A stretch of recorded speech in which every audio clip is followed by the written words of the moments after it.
우리 오늘 어디 볼 차례냐면요. 호세아서 볼 차례예요. 자, 우리 호세아서 일단 필까요? 우리 지난주에 다니엘서 봤고요. 호세아서 보세요. 자, 호세아가 언제 활동인지 또 봐야겠죠? 호세아 활동 시기요.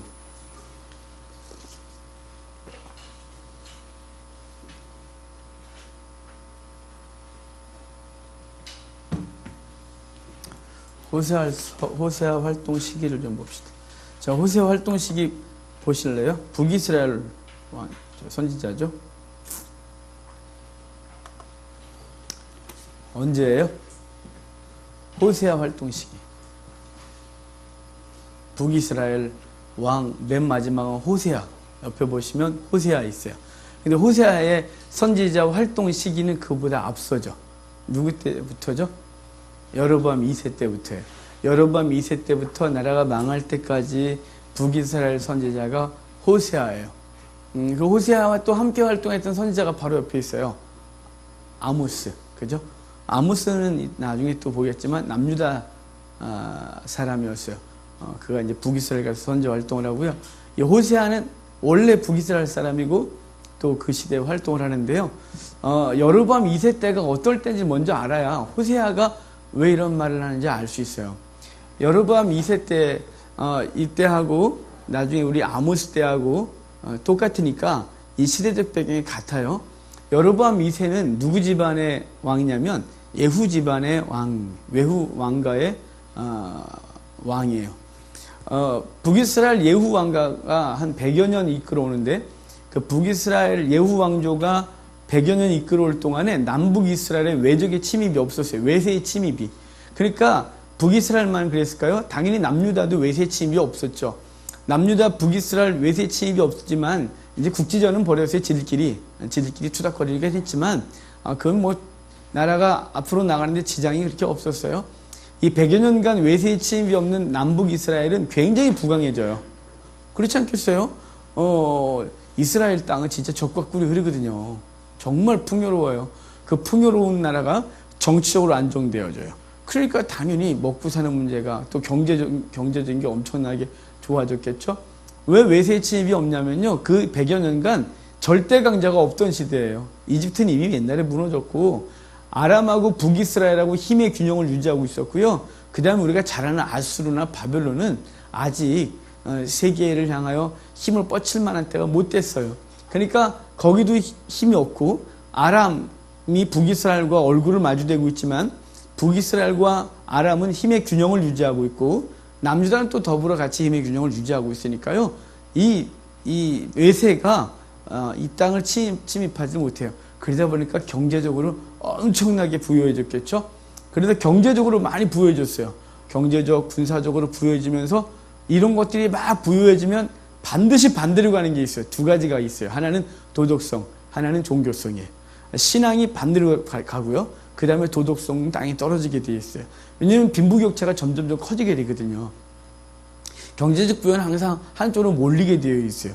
그러니까 당연히 사회적 불의가 꽉 차게 되고 그러면서 당연히 신을 의지하지 않죠. 종교의 통계가 3만 불이 넘으면 개인소득 3만 불 넘으면 모든 종교는 쇠락한다 그랬잖아요. 우리나라가 아직 3만 불이 채 되기 직전인데요. 우리나라가 요걸 계속 갖다 계속 오랫동안 이루고 있어요. 그러니까 당연히 모든 종교는 이렇게 땅으로 떨어지죠. 특별히 기독교는 급속도로 떨어져 가고 있어요. 왜 그러냐면요. 슬픈 건 우리 기독교가 이미 종교화 됐다는 거예요. 여러분 종교화 됐기 때문에 이러는 거예요. 종교가 아니라 인격적 관계는 있다. 인격적 관계면 부유해지건 부유해지지 않건 간에 그 관계는 사라지지 않아요. 그 관계는 더 풍성해져야겠죠. 그런데 이게 한국교회가 하나님과 인격적 관계를 맺은 게 아니라 종교성으로 맺어져 있었어요. 그렇기 때문에 종교가 쇠락하는 것과 함께 기독교도 쇠락하는데 더 심하게 아주 더 속도를 내고 기독교는 꼬꾸라지고 있는 거예요. 그러니까 그때나 지금이나 비슷하다 이렇게 생각하시면 돼요. 우리나라도 역사 속에서 이렇게 부강할 때가 있었나요? 세계 웬만한 건 다 10위 안에요. 군사, 경제, 스포츠, 또 뭐 있어요? 사고. 뭐 웬만한 거 뭐 다 10위 안에 우리는 그냥 10위를 벗어나면 기분 나빠요. 당연히 해야 돼요. 이런 어마어마한 세대로 살아가고 있는 거죠. 동방의 점만한 나라가 이렇게 점만한 나라가 큰일 날 뻔했네.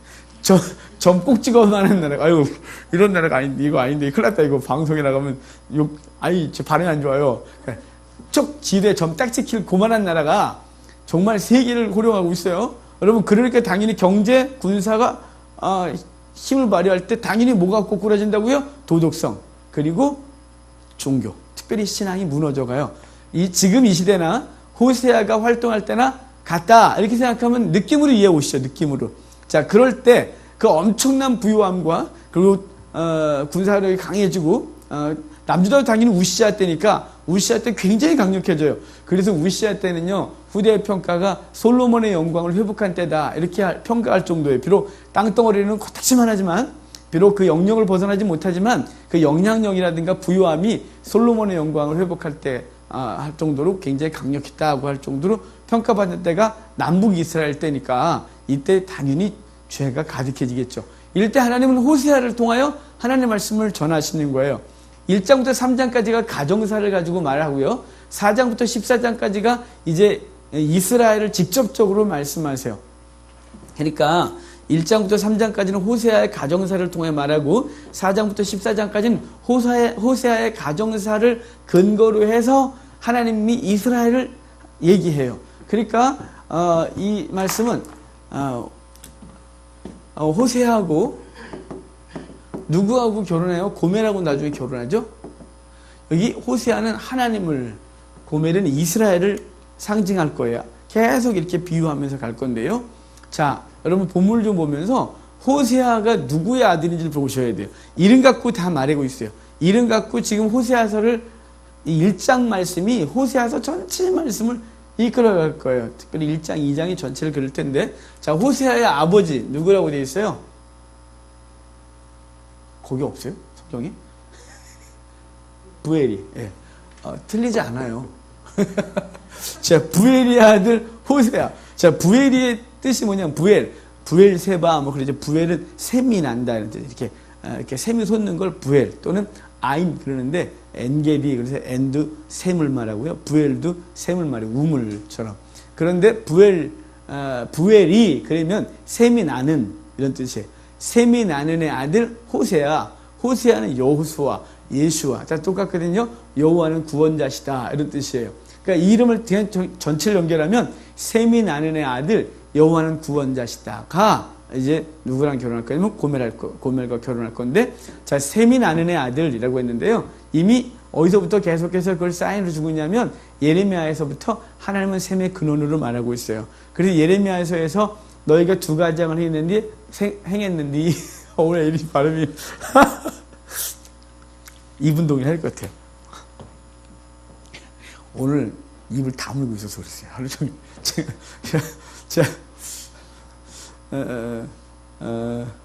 호세아서 2장에 두 가지 악을 행했다고 하면서 너희가 셈의 근원이 나를 버린 것과 그 다음에 터진 웅덩이를 판 것인데 스스로 웅덩이를 팠다면서 터진 웅덩이라고 그러잖아요.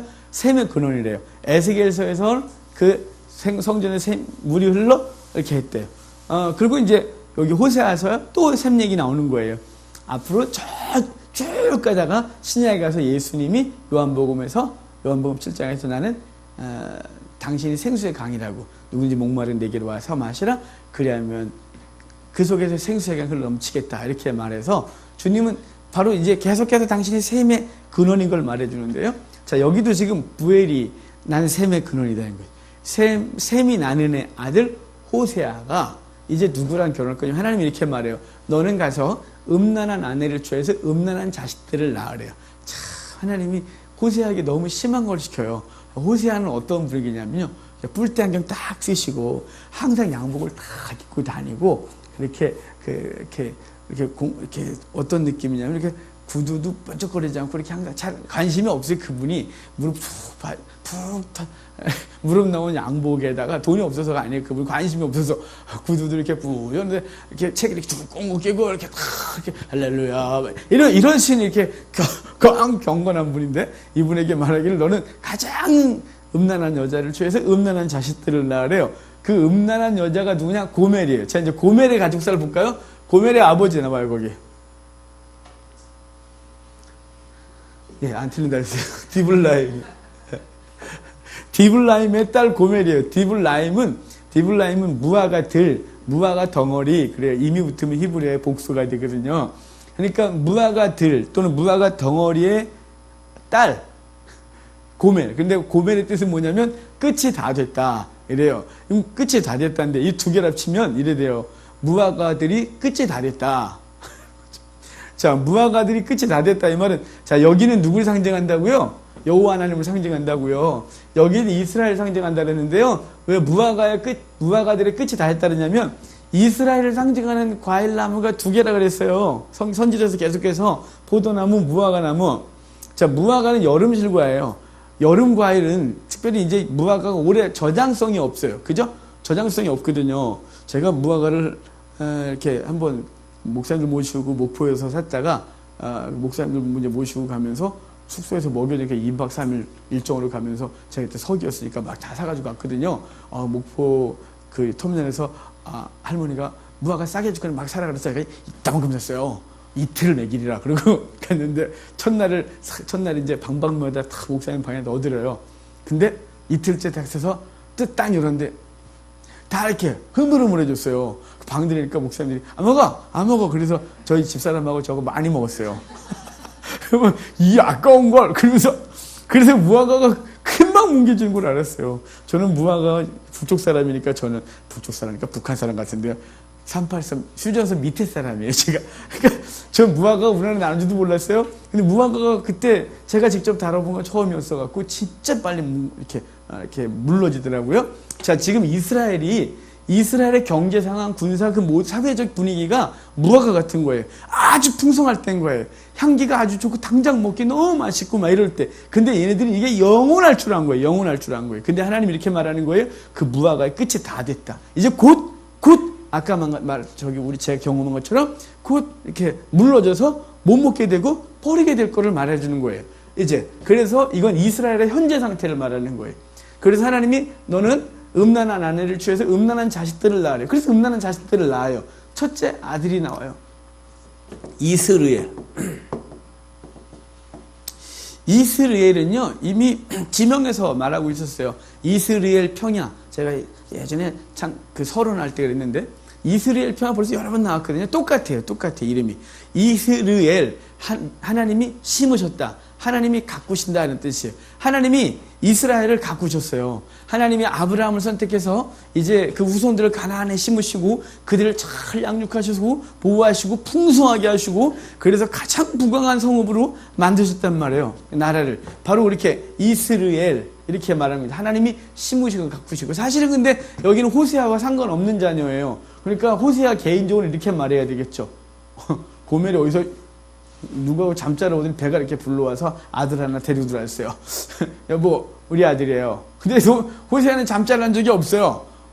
그러니까 호세아가 참 경건한 분이니까 이렇게 말하는 거죠. 하나님이 심으셨지. 그래서 하나님이 그 속에 씨앗을 심은 거야. 이렇게 이스라엘. 그 다음에 이제 딸을 하나 나와요. 루하마.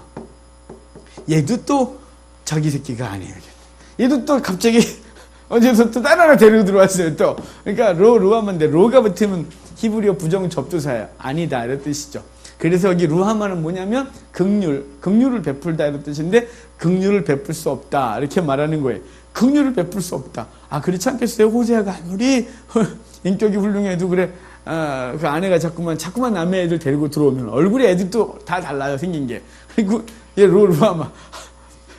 긍휼을 베풀 수 없다. 그러고 있었어요. 하지만 하나님이 이스라엘을 지켜보고 가신 마음이에요. 이스라엘을 심으셨어요. 그 백성들이 하나님의 은혜를 잊고 자꾸 우상 숭배하고 바람을 펴요. 긍휼을 베풀 수 없겠다. 이렇게 하고 있는데 마지막 아들 하나 되들어와요. 로암미. 암미는 내 백성이란 뜻이에요. 당연히 부정접수해서 내 백성이 아니다 이런 뜻이에요. 내 백성이 아니야 저건. 호세아 입장으로 할까요? 저건 내 새끼가 아니야 저거는. 더 이상 참을 수가 없어. 내 백성이 아니야. 이제 끝난 거죠. 내 백성이 아니라고 선언했으니까요. 그래서 이스라엘에 이제 징계가 있을 거예요. 그러면서 이제 이게 이 가족 수사를 통해서 이스라엘 전체를 얘기를 하는데 1장 후반과 2장 초반에 이제 다시 이스라엘이라 하리라 루하마라리라 암미라리라 로자가 빠져나가요. 로자가 탈락을 해요. 이렇게 이제 하나님이 그 백성을 향하여 긍휼을 베푸셔서 이스라엘, 루하마, 암미라고 그러는데 어떤 과정을 통해서 그 일을 벌일 거란 말이죠. 그 어떤 과정이 2장 얘기인 거예요. 2장. 그냥 되는 게 아니에요. 그냥 되는 게 아니라 하나님은 그 백성들을 다시 심고 롯자를 탈락시키기 위해서 어떤 과정을 밟을 거란 말이에요. 그 2장을 보면 이제 고멜에게 고난이 주어지게 돼요. 고멜에게. 자, 고멜 얘기를 좀 보면, 자, 2장 5절 봐요. 그들의 어머니는, 그들은 여기서 누구냐면 이 셋의 어머니예요. 이 셋의 어머니는 고멜은 음행을 하였고 그들을 임신했던 자는 부끄러운 일을 행하였나니 이는 그가 이르기를 나는 나를 사랑하는 자들을 따르리니 그들이 내 떡과 내 물과 내 양털과 내 삶과 내 기쁨과 내 술들을 내게 준다 하였다. 그러므로 내가 가시로 그 길을 막으며 담을 쌓아 그로 그 길을 찾지 못하게 하겠대요.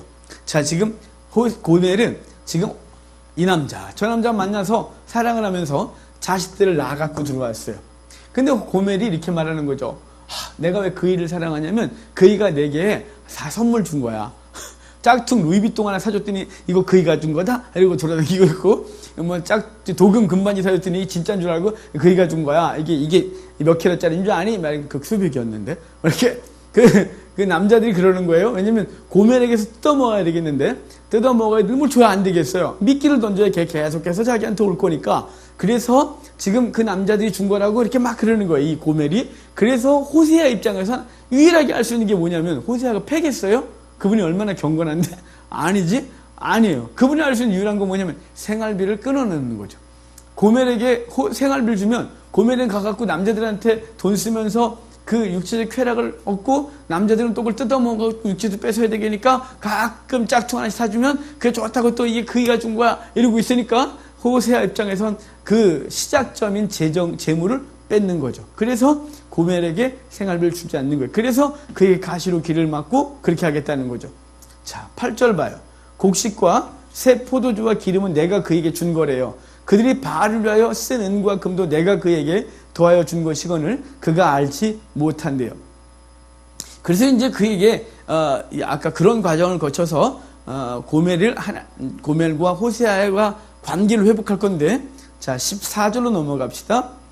그러므로 보라, 내가 그를 타일러 거친 들로 데려가서 말로 위로하고 그를 타일러 거친 들로 데리고 가서 말로 위로하겠대요. 타일른다는 건 뭐냐면 가자 이렇게 이런 느낌이 아니라 그냥 어쩔 수 없이 거친 들로 갈 수밖에 없는 상황인 거예요. 아까 호세아가 어떻게 한다고 했어요? 생활비 끊는다 그랬죠. 생활비 끊으면 그는 어떻게 하겠어요? 그 남자한테 못 가겠죠. 가도 뭐 만나지도 않을 거고. 그러면 이제 호세아에게 이제 막 생활비 좀 줘요. 안 줘요. 말이면 이제 좀 줘요. 말이면서 이제 그러지 않겠어요? 뭐 그런 과정을 거쳐서 어떨로요? 거친들. 우리 여기 거친들로 번역했는데 이 거친들이라고 번역한 이 단어는 히브리어 미드바르예요. 미드바르인데요. 이 미드바르는 다른 데서 광야라고 번역했어요. 그러니까 광야가 미드바르예요. 미드바르. 제가 전에도 말씀드렸지만 히브리어는 원래 모음이 없어요. 어근이 미드바르의 어근은 다바르예요. 그냥 자음만 보면 똑같죠? 다바르. 다바르란 말에서 미드바르가 파생됐어요. 다바르는 뭐냐면 말씀이란 뜻이에요. 미드바르는 광야예요. 그 다음에 또 하나 있다 그랬죠? 이 중요한 게, 이 관계에 대해서. 드비르 있어요. 드비르, 솔로몬이 만든 성전의 지성소예요. 이게 드비르예요. 드비르. 그 다음에 또 하나 있어요. 데베르. 이 데베르는 연병이라는 뜻이에요. 몇 개 더 있어요. 이 다바르에서 파생된 단어들이 몇 개가 더 있는데, 그건 너무 의미가 확장된 얘기들 같고요. 자, 요거 정도 부분. 제가 어근이 같으면 의미가 막 상통한다 그랬잖아요. 히브리어는. 자, 왜 다바르에서 이 많은 단어들이 여기 몇 개가 더 있어요. 논쟁한다는 것도 있고, 소송한다는 뜻도 있고, 여러 가지 말들이 몇 가지 조금씩 모임이 바뀌면서 되는데, 자, 다바르는 말씀인데 왜 다바르에서 미드바르? 여러분 그러니까 여기 미드바르 광야에 가면 하나님의 말씀을 들어요. 그리고 그분을 만나요. 그러니까 광야에서 하나님을 만나고 하나님의 말씀을 듣는 거예요. 근데 그분의 말씀을 듣지 않으면 연병이 오는 거예요. 레벨을. 조심하셔야 돼요. 연병이란 말이 딴 데서 어근을 갖고 있는 게 아니고 따바리에서 갖고 있다는 건 너무너무 중요한 거예요. 그래서 우리 아모스서를 보면 이래 되어 있어요. 내가 너희를 여러 것으로 불렀대요. 내가 너희에게 비를 주지 않았다. 근데 너희가 돌아오질 않았다. 내가 너희에게 메뚜기를 보냈다. 근데 너희가 돌아오지 않았다. 내가 너희의 레벨 전염병을 보냈다. 너희가 돌아오지 않았다.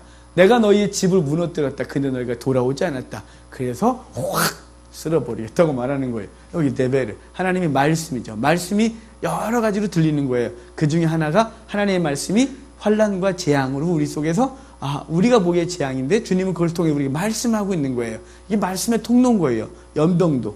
자, 지성 하나님을 만나는 거예요. 거기에 가면 하나님의 말씀이 들려요. 그 장소가 어디예요? 장소적 개념은 광야예요. 광야. 인생의 광야는 그래서 성도들은 다 인생의 광야를 반드시 거치는 거예요. 반드시.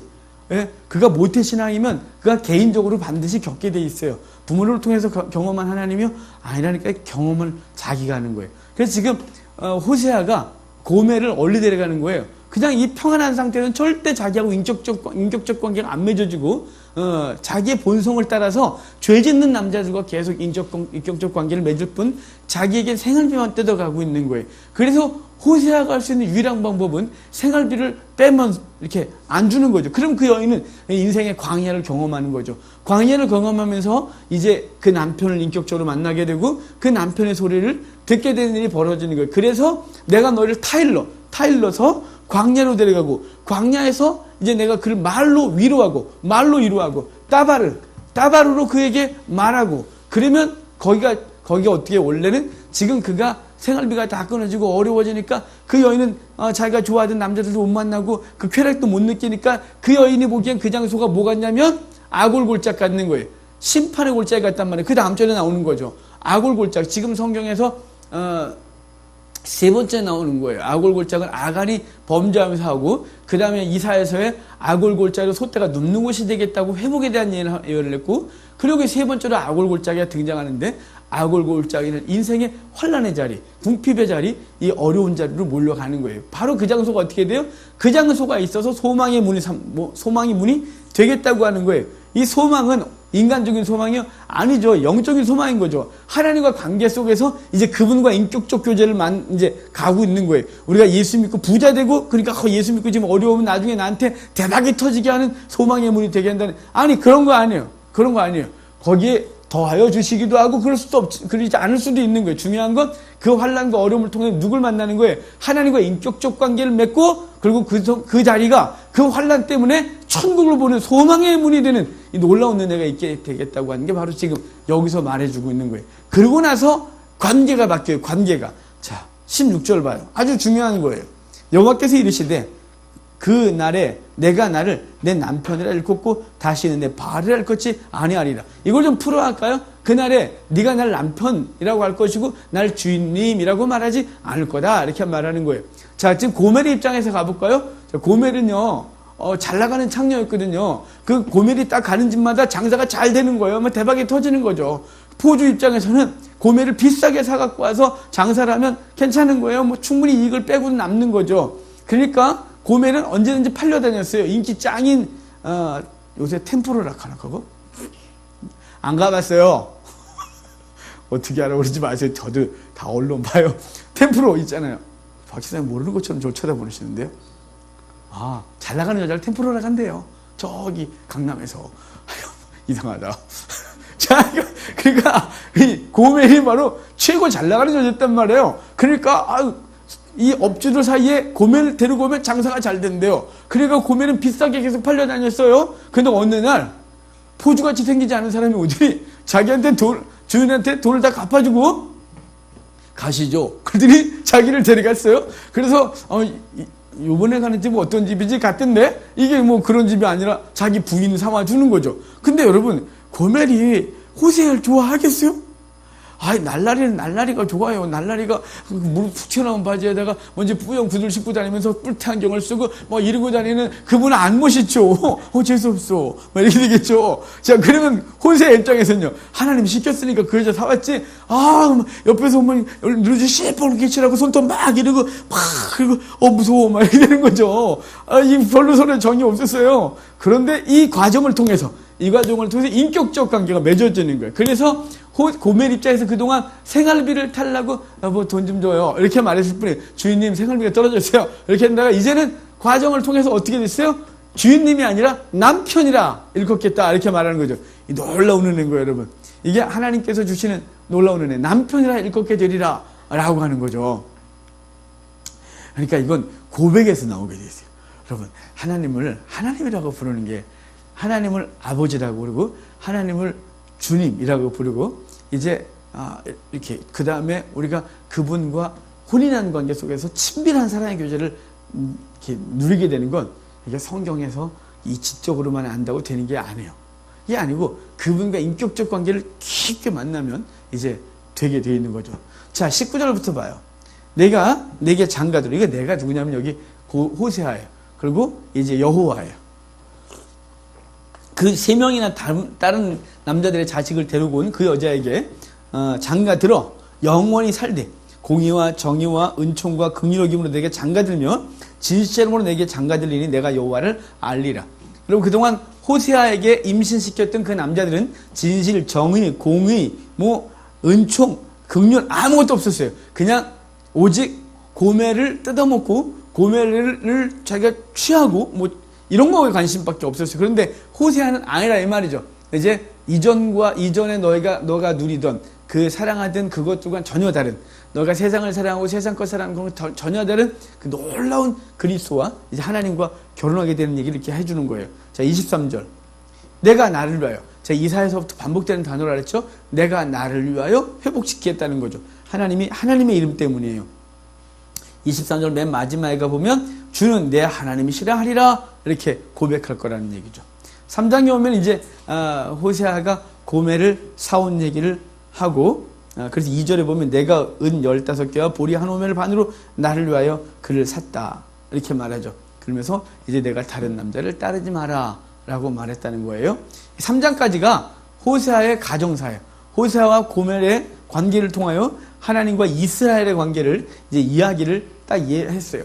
이제 이거에 근거해서 호세아서 4장부터 14장까지가 이것에 근거해서 이야기를 풀어갈 거예요. 자, 4장 1절 봐요. 이스라엘 자손들아 여호와의 말씀을 들으라. 여호와께서 이 땅 주민과 논쟁하시나니 이 땅엔 진실도 없고 인애도 없고 하나님을 아는 지식도 없고. 이제 앞으로 4장부터 해서 계속해서 반복되는 단어는 안다 이런 뜻이에요. 히브리어로 야다죠. 이 호세아서는 하나님을 알아야 된다는 거죠. 그동안 고멜이 호세아를 몰랐어요. 호세아가 어떤 사람인지 그냥 재수 없어요. 그냥 재미도 없고 재미없어. 재수 없고 막 이렇게. 그런데 이제 어떤 그 과정을 통해서 호세아를 알았어요. 야다했어요. 그래서 당신을 내 남편이라 할 거다 그랬거든요. 4장부터는 야다란 단어를 계속 쓸 거예요. 호세아에서 아마 호세아가 가장 많이 사용할걸요. 야다란 단어를 이제 경험하여 아는 삶이죠. 경험하여 아는 거. 야다란 말 무슨 말인지 아시죠? 이거 부부관계 속에서 야다를 아는 거다 이렇게 말했어요. 아주 친밀한 관계죠. 내가 박근혜 대통령을 안다 이건 아는 게 아니에요. 그때는 야다란 단어를 쓰는 게 아니에요. 제가 사모를 안다 이렇게 쓰는 거예요. 제가 만약에 황 집사를 안다면 이상해지는 거예요. 그러니까 어느 정도는 친밀해지면 좀 그 정도 쓸 수 있겠지만 이게 어느 부부관계 속에서 친밀한 아주 깊은 관계를 아는 게 이제 야다 이렇게 말하는 거란 말이에요. 자, 이제 야다란 단어를 계속 반복하여 쓸 거예요. 이스라엘 백성들의 죄를 지적하다가 자 6절 봐요. 내 백성이 지식이 없어 망한데. 여기 지식도 어근이 야다예요. 다트 그러는데 지식이 없어 망한데. 하나님을 경험하여 알아서 쌓여있는 어떤 경험적 지식 그게 없대요. 이스라엘은. 그래서 망한대요. 내가 지식을 버렸으니 나도 너를 버려 내 제사장이 되지 못하게 할 것이요 내가 내 하나님의 율법을 잊었으니 나도 내 자녀들을 잊어버리리라. 그들은 번성할수록 내게 범죄하니 내가 그들의 영혼을 변하여 욕이 되게 하리라. 그러니까 이스라엘 백성의 현재 상황이 번성한다 그랬죠. 굉장히 경제적으로 군사적으로 부유할 때인데 그렇게 되니까 나를 버렸대요. 너희가 나를 알지 못한대요. 왜 알지 못하냐면 먹고 살만해서 알지 못하는 거예요.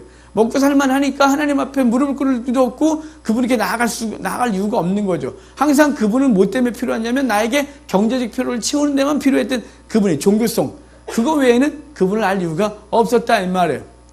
제가 어제 두 명의 사람을 만났어요. 저는 새로운 사람 만나는 거 되게 어려워한다 그랬잖아요. 집사님이 한 분을 좀 만나달라서 병원 가서 만났고, 한 사람은 또 이제 우리 다른 집사를 만나러 갔다가 그 집사님이 거기 그 건물에 같이 있는 분을 이렇게 어떤 얘기를 하다가 얘기를 하는데 그분이 두 번째 분이 교회 다니다가 안 다닌다는 거예요. 그러냐 그래서 아유 그러시면 안 되죠. 교회 다시 나가셔야죠. 그랬더니 얼마나 되셨어요? 3년 됐대요. 교회 안 다니지. 아유 저는 그래서 3년 됐다 그래서 교회 그냥 들락날락 하다가 안 다니는 사람, 그러니까 가끔 교회 가다가 안 다니는 사람인 줄 알았어요. 그냥 알고 보니까 저기 되게 열심히 했대요. 그냥 교회 살았대요. 매일매일 뭐 기도하고 뭐 차량 운행도 하고 교사도 하고 안수비서 후보까지 올라가고 굉장히 열심히 했대요. 그 가족이 다. 근데 교회에서 뭐 시험 들었는지 시험 들어갖고 안 다닌대요. 가족이 다. 근데 내가 그러면 안 된다고. 그러다가 자녀들이 믿음이 망가진다고. 당신들이 하나님 경험했으니까 다시 교회 나가겠지만 자녀들 어린 자녀들인데 그 아이들이 그 경험해야 될 때 하나님을 경험해야 될 나이에 경험하자면 나중에 성인이 돼서 그 아이들은 비싼 대가를 지불하고 하나님 앞에서 다시 돌아가게 될 거라고 했더니 그러더니 자기는 뭐 교회 갈 생각이 아직 없고 막 그러지 말라고. 생각이 없고 어딨냐고. 하나님 사랑하는 사람이 그 사랑의 관계 속에서 나가시는 거지. 그랬더니 뭐 자기는 너 목사니까 그런 소리 한다 이런 분위기로 저한테 계속 그러는 거예요. 그러다가 우리 집사님이 옆에서 거들었어요. 그래도 애들 때문에라도 교회를 나가야 된다고. 애들도 천국 백성 얘기해야지. 그러다가 지옥 가면 되겠냐니까 갑자기 얼굴 이렇게 딱 두더니 이렇게 말하는 거예요. 왜 우리 아버지 지옥 갔냐 그러네요. 그래서 우리 집사님하고 저하고 갑자기 놀래갖고 그분이 이래요. 한 번 예수 믿으면 죽을 때까지 천국 가는 거지. 죽을 때 내가 예수 믿으면 천국 가는 거라고. 그러니 나 천국 간대요. 내가 거기서 막 언성을 높이는데 그다음 또 일이 또 있었어요. 그래서 어쩔 수 없이 헤어지게 됐는데 내가 우리 집사님하고 저하고 펴갖고요. 여러분 하나님을 사랑하면 그렇게 함부로 말 못하는 거예요. 자기 스스로 타락했다면서 온갖 짓 다 한다고 그러면서 여러분 구원받은 사람이요?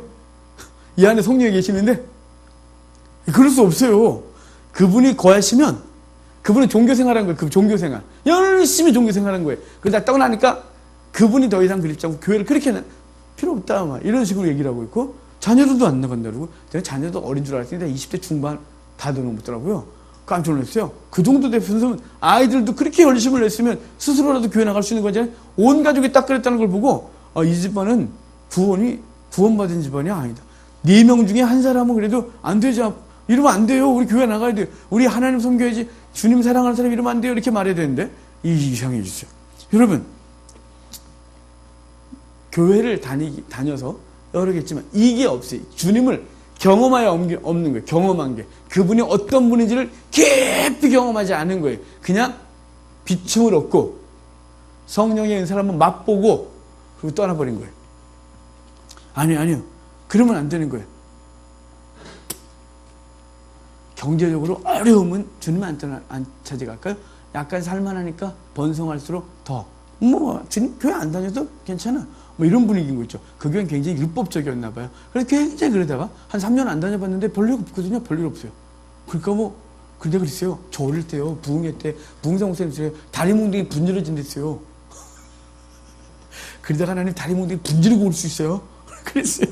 겁을 좀 줬는데 겁을 안 먹는 거 있죠. 자기 천국 간대요. 내가 진짜 신기하다. 하나님이 계신가 저 사람 속에?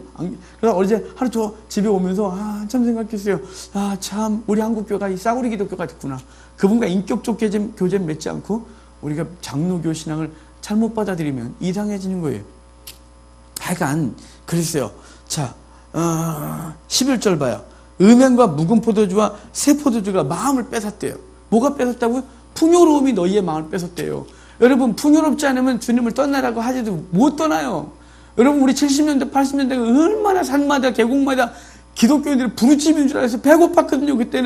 그때는 주님 아니면 다 죽었거든요. 주님 아니면 살 방법이 없었거든요. 지금은요 나라가 복지가 더 훌륭해요. 주님이 은혜 주시는 것보다 복지가 더 잘해주기 때문에 정말 이놈의 복지가 우리로 하여금 그분 앞에 무릎을 안 꿇게 해요. 여러분, 여기 묵은 포도주와 새 포도주가 마음을 뺏는 성도들 되면 안 돼요. 종교 생활했기 때문에 그게 더 영향을 있는 거예요. 하나님과 인격적 교제가 없어서 그래요. 자, 15절로 봐요. 이스라엘아, 너는 음행하여도 유다는 죄를 범하지 못하게 할 것이라. 너는 길갈로 가지 말며 벳아웬으로 올라가지 말며 여호와의 사심을 두고 맹세하지 말며. 길갈은 이스라엘 백성들이 가장 먼저 첫 발을 딛던 장소예요. 12돌을 세워서 기념비를 세웠던. 그래서 거기서 그들이 종교 우상 숭배를 했어요. 또 벳아웬은 베델의 다른 말이에요. 베델을 비꼬는 말이에요. 베델에 뭐가 있었어요? 송아지 우상이 있었죠. 여로보암이 거기다 송아지를 세우고 남쪽에서 간 선지자가 쳐서 예언했잖아요. 나중에 요시아가 이것을 헐어버리고 더럽히고 오염시켜버릴 거라고. 바로 그 베델을 벳아웬, 벳은 집이에요. 집이고 아웬은 사악한 자, 사악한 자의 집이라고 거기를 표현하는 거예요. 베델을 이제 이 선지자는 지금 베델을 베델라고 말하지 않는 거예요. 베델이라고. 벳아웬이라고. 사악한 자의 집으로 가지 말고, 그리고 맹세도 하지 말고 라고 말하는 건 그걸 통해서 우상숭배, 죄 지면서 그게 다시 말하고 있는 거예요. 자, 5장 7절 봐요. 5장 6절 7절 봅시다. 그들이 양떼와 소떼를 끌고 여호와를 찾으러 갈지라도 만나지 못할 것은 이미 그들에게 떠났다. 그들이 여호와께 정조를 지키지 아니하고 사생아를 낳았대요. 똑같아요. 이거 지금 여기 사생아 낳은 것처럼 사생아를 낳았다. 그러므로 세 달이 그들과 그 기업을 함께 삼키리라. 세 달이 그 기업과 그들을 삼겠다는 건 뭐냐면, 세 달은 뭐냐면 저 문이 뉴문이 아니고요. 세 달은 지금 7월이잖아요. 8월이 이런 뜻이에요. 다음 달에 너에게 복을 줄 줄 알아? 다음 달에 너를 삼켜버릴 거야. 이 말은 너에게 곧 무화과들의 끝이 다 됐다 그랬잖아요. 무화과들의 끝이 다 됐다. 너희들의 그 풍요가 다음 달은 더 잘 될 거라고, 다음 달은 더 풍요해질 거라고 착각하지 마. 다음 달은 너희들을 삼켜버릴 거야. 이렇게 말해서 너희들에게 심판이 기다리고 있다고 말해주는 표현이 이렇게 하고 있는 거예요.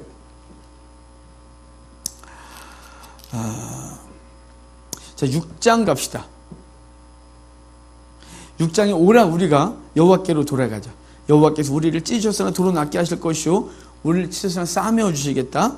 여호와께서 이틀 후에 우리를 살리며 셋째 날에 우리를 일으키시리. 우리가 그의 앞에서 살리라. 그죠? 이튿날, 셋째 날, 이건 이틀이 뭐고 셋째 특별한 의미가 있는 게 아니라 곧 너희가 돌아오면 곧 회복시켜 주겠다는 거예요. 그분이 돌아오면 너 이놈아, 너 그동안 잘못한 게 많아. 너 10년 동안 고난을 더 겪은 다음에 내가 회복시켜 주겠다. 이렇게 말하는 게 아니라 곧 회복시켜 주겠다가 이틀 후에 셋째 날에 마치 탕자가 돌아왔을 때 그 아버지가 그를 끌어안고 옷을 벗기고 씻기고 가락지를 끼우고 새 옷을 입히고 소를 잡아 잔치를 벌였던 것처럼 너희가 돌아오면, 지금이라도 돌아오면 난 다 잊어버리겠다 이거예요. 다 회복시켜 주겠다고 주님이 그 회복의 은혜를 말씀해 주는 게 곧 해주겠다고 말하는 거죠. 3절도 그러므로 우리가 여호와를 알자. 힘써 여호와를 알자. 이거 똑같아요. 야다예요. 주를 아는 게 진짜 중요한 거예요. 야다하는 거예요. 야다. 이거 안 해서 세대가 망한다 그랬죠. 제가 여기만 오면 한국교회가 너무 슬픈데, 여러분 우리 한국교회 우리 어른 세대는 여기 앉아 계신 분은 하나님과 인격적 경험이 있어서 이렇게 신앙생활을 하고 있는 거예요. 하지만 우리 어린이 세대들, 중고등부, 유초등부 아이들, 이 아이들 여호와를 경험하여 알게 해야 되는데 우리 의무예요, 의무. 우리는 뭘 하나요? 그 아이들에게 뭘 가르치는 거냐면, 뭘 열심히 하냐면 영어 단어 하나, 수학 공식 하나 푸는 게 더 급한 거예요. 좋은 대학 가고, 좋은 대학 간 다음에 하나님 섬기래요. 이런 어리석은 게 있습니까? 그래. 절대로 안 됩니다. 어릴 때 하나님을 야다하게 해야 돼요. 그래야 그 아이가 평생 하나님을 떠나지 않는데, 우리 한국교회가 너무 심각한 거예요. 40%인가 교회가 유초등부 없다 그랬죠. 올여름에 혹시 여러분 교회에서 중고등부 수련회 팜플렛 받아본 거 있어요?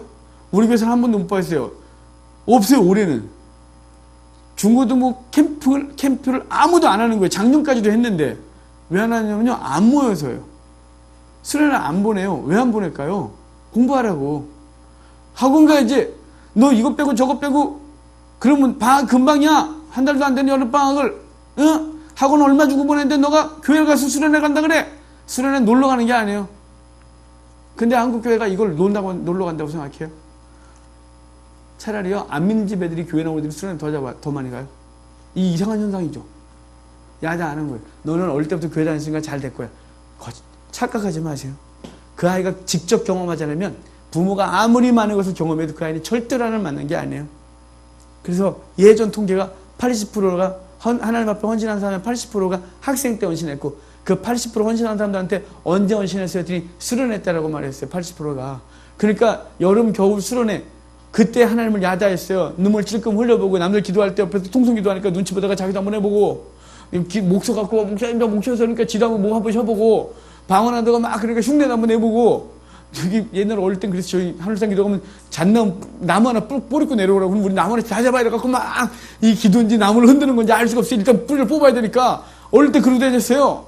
형이 방언하면 나도 아니다 했다고 괜히 그 경쟁 때문에 은혜는 알긴 해요. 모르죠. 막 옆에서 막 기도를 하면 나도 해야 될 것 같아요. 막 해보고 여러분 그리고 눈물 찔끔 흘리고 뭔가 느낌이 온 것 같은데 아무것도 없어요. 돌아오면 아무것도 없어요. 그냥 목만 있었지. 여러분 그거를 1년에 2번 하는 거예요. 초등학교 때, 중학교 때, 고등학교 때 12년. 여러분 근데 그게 인생을 바꾼 거예요. 예전에. 지금은요. 애들이 그런 경험이 없어요. 그런 경험이. 이건 슬픈 거예요. 우리 한국교회 살리자고요? 뭘로 살릴 거예요? 다음 세대가 없는데 없어요. 우리 한국교회 너무 심각한 거예요. 지금 심각한 건 뭐냐면요. 우리는 지금 40대 50대 된 분들은 하나님을 경험하여 이 세대인 거예요. 이분들은 교회를 떠나라도 안 떠나요. 절대로 안 떠나요. 어려움이 있어도 절대로 안 떠나요. 지금 10대 20대는요. 하나님을 경험하여 안 세대가 아니에요. 그냥 부모님 나오라니까 나오고 앉아있으니까 앉아있는 거예요. 이 아이들 여름 이럴 때 하고 그래야 되는 거죠. 야자시켜야 돼야 돼. 그래서 힘써 여호와를 알자 그러잖아요. 그래야 안 망한다고요. 이 경험을 시켜야 되는 거예요. 자 6절 봐요. 나는 인애를 원하고 제사를 원하지 아니하며 번제보다 하나님을 아는 것을 원한대요. 7절 봅시다. 내가 이스라엘을 치료할 때 7장 1절이에요. 이스라엘의 죄와 사마리아 악이 드러날 때요. 자, 쭉 넘어갈게요. 자, 좀 시간이 막 가니까. 자, 10절 가봐요. 이스라엘의 교만은 그 얼굴에 드러났대요. 그들이 이 모든 일을 당하여도 그들의 하나님 여호와께로 돌아오지 아니하며 구하지도 않았대요. 그럼 어려움을 주면 사람이 돌아올 수 있는데 너무 강팍해져서 이제는 돌아올 방법을 모르는 거예요. 자, 11절에 에브라임은 어리석은 비둘기 같아서 애굽으로 가고 아수르로 간대요. 비둘기가 어리석대요. 여러분 비둘기가 어리석어요. 진짜 어리석어요. 저 어릴 때 서울 사람들은 불쌍해요. 보면 경험이 별로 없어요. 저 어릴 때 우리 시골에서 살면서 저 새는 거의 다 키워봤어요. 새 키워봤죠. 저기 닭. 그 다음에 저기 비둘기. 그 다음에 문조, 십자매, 구간조, 인꼬 이런 거 저희 마당에 처마 밑에 새장이 쫙 있었어요. 그 다음에 비둘기장은 저기 화장실이 저희 집이 화장실이 진료했어요. 양옥으로 졌거든요. 화장실을. 우리 집은 초가집이에요. 원래 이렇게 했는데 그 양옥에다가 거기다가 비둘기 집을 만들었어요. 여러분 비둘기를 왜 키운 줄 알아요? 친구하고 키웠거든요. 야 우리가 비둘기 키우자. 영화 보고 키우기로 했어요. 영화 보는데 비둘기가 편지를 왔다 갔다 하는 거예요. 그래서 야 비둘기 키우자. 그래가지고 저는 비둘기가 영화 보면 가끔 영화들이 막 비둘기 갖고서 막 이 동네 가서 딱 좀 지가 갔다가 걔가 또 갖고 내가 있는데 찾아와요 걔가. 그러니까 우리 어릴 때 비둘기 속성을 모르니까 키우자 이래갖고 편지 주고받으려고 친구끼리. 근데 얘가 안 돼요. 바보예요 바보. 얘는요 영화가 다 망쳐냈어 우리를. 이 상상력을 이 꿈을 키워놓고 현실을 보게 했어요. 현실이 뭔지 알아요? 비둘기는 바보라서요. 제가 우리 황 집사님하고 비둘기를 통해서 편지를 주고받으려면 황 집사님에서 어릴 때부터 키운 집, 거기가 지 집인 줄 아는 비둘기를 우리 집에 갖고 오고 우리 집에서 키워서 맨날 저녁이 되면 집으로 돌아온 이놈을 갖다가 여기다 갖다 줘야 돼요. 그래서 제가 황 집사님한테 편지하려면 그 집에서 갖고 온 비둘기에다가 묶어주면 여기만 가. 얘는 다시 안 와요. 그 다음에 답장을 하려면 우리 집에서 가져간 거 갖고 와야 돼요. 얘는 다시 거기 안 가요. 얘는 계속 여기 있어요. 어리석은 비둘기 같다 이 말은 뭐냐면요. 이놈이 자기가 애굽에서 나왔는데 이 자꾸만 애굽으로 가는 거예요. 애굽으로. 애굽에 가면 잡혀 죽는데 중동은 비둘기고기 먹는다 그랬잖아요. 비둘기탕이 비싸요. 못 먹어봤어요. 제가 반드시 언제 이번에 이스라엘 가서 한번 혼자 나가서 먹어볼까 생각 중인데요. 비싸대요. 비싸대요. 고급 요리래요. 우리 많은데. 그런데요. 비둘기는 중동은 집에서 키워서 알바하듯이 키우거든요. 옥상에다 구멍 뻥뻥뻥 뚫려놓고 거기 잡아다가 키우고 거기서 알 낳아서 부화내는 거기가 제 집이에요.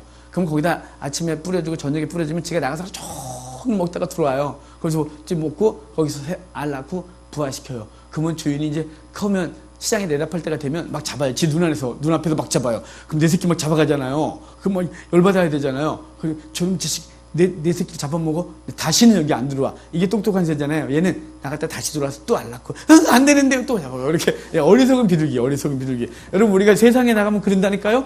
세상에 나가면 반드시 무너지게 되는데 우리가 때만 되면 지치고 내가 주회를 너무 힘들다. 그러면 다시 세상에 나갈까. 거기 가면 사단한테 밥이 되고 넘어졌을 텐데 다시 이 자리를 그리워할 텐데 거기 그 짓 하고 있는 거예요. 거기 바로 어리석은 비둘기 같아서 애굽으로 가고 아수르를 갔다 이렇게 말하는 거죠. 13절 화이스진저 그들이 나를 떠나 그릇 같음이니라 패망할진저 그들이 내게 범죄했음이니라 내가 그들을 건져주려 하나 그들이 나를 거슬러 거짓말을 하고 성심으로 나를 부르지 아니하며 오직 침상에서 슬피 부르짖으며 곡식과 새 포도주로 말미암아 모이며 나를 거역했대요. 그러니까 오직 뭐 때문에 모이냐면 곡식과 새 포도주 때문에 모인대요. 성심으로 부르지 않는데 이거죠. 주여 오늘 그런 일이 있어요. 주여 이렇게 침상에 둥글거리면서 여러분 성심으로 부르지 않는데 주님 인격적으로 주님 이렇게 부르고 그러는데 성심으로 안 부르니까 주님 그냥 불러봤어요. 그거 있잖아요. 혼자 중얼거리고 많은 거 이게 인격적으로 주님과 교제를 하지 않는 거죠. 오직 뭘 때문에 진지하게 부르냐면 돈, 주여, 돈 좀 줘요. 돈. 이때는 딱 초점을 맞추면서 집중을 하고 있는 거죠. 새 포도주와 그 다음에 곡식. 이것 때문에 이거는 하면서 그것만 주어지면 더 이상은 그분과 인격적 교제를 하지 않는 거예요. 이게 우리의 패역함이 그래요. 자, 11장 가볼까요? 이스라엘아, 어렸을 때 내가 나를 사랑하는 내 아들을 애굽에서 불러냈고 선자들이 그들을 부를수록 그들은 점점 멀리하고 바알들에게 제사하며 아우르스킨 우상 앞에 분향했대요. 하나님의 아픔인 거죠. 하나님 그래서 그들을 심판하겠다고 하는데 자 8절을 보면 어찌 너를 버리겠냐 어찌 너를 멸하겠냐 어찌 너를 아드마같이 어찌 너를 스보임같이 두겠냐 이렇게 말하죠. 여기 어찌 네 번 반복해요. 내가 너를 완전히 없애버릴 수 없다 라는 뜻인데 거기 아드마 스보임 같이 할 수 없다 이렇게 말하는데요. 아드마와 스보임은 대체 어디냐면 소돔과 고모라가 멸망을 받잖아요. 죄 때문에 소돔, 고모라, 소알, 아드마, 스보임이 소돔과 고모라와 함께 망한 소돔과 고모라를 포함한 5성읍 그 5성읍에 속한 게 아드마, 스보임이에요. 소알, 그 다음에 소돔과 고모라 그 땅들은 하나님의 심판에서 그냥 확 엎어버리고 흔적도 없이 망해버리겠거든요. 내가 너를 심판할 건데 내가 어찌 그것처럼 하겠니? 없앨 수는 없다 이 말이에요. 하나님이 사랑으로 징계하고 죄를 끊게 하는 게 목적이지 죽이는 게 목적이 아니라고 주님은 그 심판을 얘기하면서도 그 사랑을 계속 얘기를 하는 거예요. 자 12장 보면 그들의 죄악을 좀 더 구체화하면서 7절 봐요.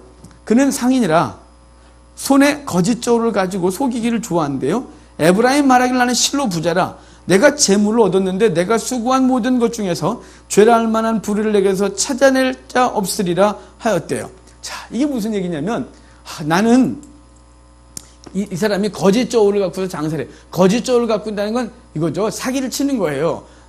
부당한 이득을 취하고 그것으로 부유함을 얻은 거예요. 그런데 그가 하는 말이 뭐냐면 나는 부자라 누가 내 죄를 알랴 이렇게 말한대요. 이게 무슨 얘기냐면 유대인들의 가치관이 있었어요. 부자 그 다음에 이렇게 지위가 높은 자, 이런 사람들은 하나님의 복을 받았다고 생각했고, 그 복을 받았으니 당연히 천국을 간다고 생각했고, 이게 같이 가는 거예요. 반대, 가난하거나 지위가 낮거나 병이 들거나 이러면 하나님의 심판을 받았다고 생각하는 거예요. 그런데 지금 이 사람은 겉보기에 부자잖아요. 어찌됐건 엄청난 부자거든요. 그러면 그들의 사고방식으로 하면 그는 하나님의 복을 받은 자예요. 그가 만약에 불의를 행하거나 나쁘다 하나님 심판에서 그를 병들게 하거나 망하게 하거나 했을 텐데 그가 나름대로 하나님 앞에 잘하고 있으니까 저렇게 됐겠지 라고 생각하는 사고가 있었으니까 이 사람이 거짓 저울을 주고 속이는 저울을 갖고 엄청난 부당한 이득을 취해갖고 부자가 됐는데 자기는 그 부자로 그 부유함 뒤에 자기의 거짓을 숨기고 자기가 의롭다 이렇게 쇼하고 있다 이 말이에요. 그러니까 지금 우리가 이 시대에 우리의 잘못된 복 개념이 무너지지 않으면 이 싸구려 기독교가 계속되는 거예요. 복은 뭔가요? 하나님과 인격적 교제를 갖는 게 복이죠. 자, 인격적 관계가 깨졌는데 재물이 많다. 이게 복인가요? 신앙의 눈으로 보면 그건 복이 아니죠. 그것 때문에 하나님을 멀리하고 있는 거니까 그런 복이 아닌 거죠. 근데 가난해졌어요. 병이 들었어요. 실패했어요. 그런데 하나님과 관계가 깊어졌어요. 그게 복이죠.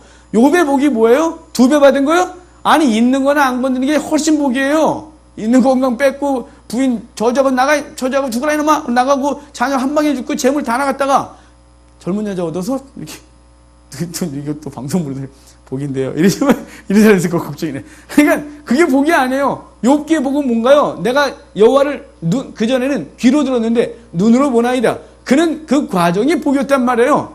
그러니까 우리가 이 복의 개념을 놓지 않으면 우리가 이런 거죠. 교회 내에서도 잘 되고 훌륭하고 돈 많고 그러면 복 받았다 이렇게 말하는 거죠. 복 받았죠. 저주받은 건 아니죠. 하지만 거기에 바탕이 뭐가 있어야 돼요? 하나님을 진심으로 사랑하고 신앙하는 이게 있어야 되는데 이건 없고 겉만 보고 이제 누가 나를 알냐. 내가 그 부유함 뒤에 숨어서 죄를 짓고 있는 이스라엘, 이 풍요로운 이스라엘을 지금 지적하고 있는 거예요. 자, 그 다음 또 볼까요?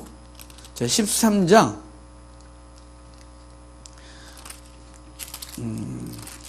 13장 4절, 5절, 6절 볼까요? 그러나 내가 애굽 땅에 있을 때부터 나는 내 하나님 여호와라. 이 말이 앞과 9절에 있어요. 12장 9절도 볼래요? 내가 애굽 땅에 있을 때부터는 난 내 하나님 여호와니라. 지금 2번 반복해요. 애굽 땅에 있을 때부터 난 너의 하나님. 애굽 땅에 있을 때부터 뭔가요? 그들이 고통 가운데 있을 때, 그들이 부르짖을 때 내가 그들을 건졌고 지금도 난 너의 하나님이다 라고 말하고 있는 거예요. 그러면서 나밖에 내가 다른 신을 알지 마라. 나 외에 구원자가 없다. 의지를 좀 가지고 좀 나를 제대로 알라는 거죠. 6절 봐요. 그들이 먹여준 대로 배가 불렀고 배가 부르니 그들의 마음이 교만하 이로 말미암아 나를 잊었다. 그러므로 내가 그들에게 사자 같고 길가에서 그들은 표범 같고 내가 새끼 잃은 곰같이 그들을 만나 그의 염통껏 불짓고 거기서 암사자같이 그들을 삼키리라. 들면서 그들을 찌질해라. 그래서 이제 그들을 심판하겠다고 말해주고요. 14장에 돌아오라 앞부분 해놓고 돌아오면 회복시켜주겠대요. 자, 5절부터 쭉 보면 5절에 내가 이스라엘의 이슬과 같아 편만하게 하나님의 은혜를 내리겠다는 거죠.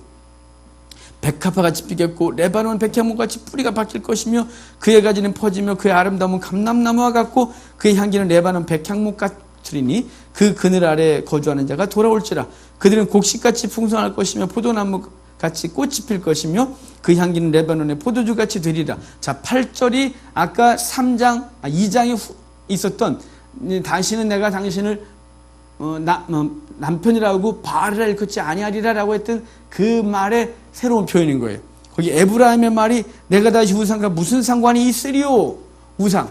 그러니까 고멜이 다른 남자들과 관계를 맺던 거, 고멜 입장에서 그 사람들은 나하고 무슨 상관인데 당신만 내 남편이에요. 이렇게 말하는 것처럼 내가 우상과 무슨 상관이 있으리요? 할지니라 나는 오직 하나님과만 관계하고 살아가는 존재다라고 이스라엘이 고백하게 될 거라고 말하는데 어떤 과정을 통해서요? 그가 우리를 설득해서 광야로 끌고 가고 광야에서 하나님을 만나고 그분의 소리를 듣고 그곳이 아골골짝 같은 그 고난의 자리가 소망의 문이 되는 과정을 거치면서 우리의 죄악이 끊어지고 하나님과 인격적 교제가 맺어질 걸 말해주는 게 호세아서가 되겠습니다. 자, 잠깐 쉬었다가 요엘서 보겠습니다. 오늘 간식이 좀 있네요. 지난주 없었는데. 간식 좀 드시면서 쉬고 좀 이따 요엘서 선지서 이제 쑥쑥 나갈 거예요.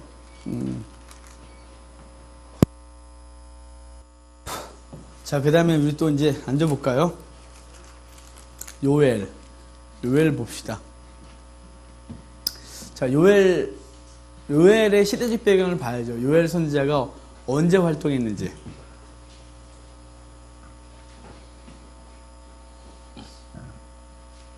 왕정 저 앞부분에 있어요. 이 요엘 선지자는 뒤쪽이 아니고요. 북이스라엘 엘리사 할 때 이쪽에 보세요. 남유다 선지자 보이죠? 남유다 선지자 속에 남유다 쪽에서 활동한 요엘이 있어요. 요엘이 활동할 때 남유다 왕 누군지 보셔야죠. 예, 아달랴, 그 다음에 요아스. 자, 이제 저를 보시고요. 그러니까 요아스 때 활동을 하는데요. 자, 요아스 때 북이스라엘 보면 엘리야, 엘리사로 연결되죠.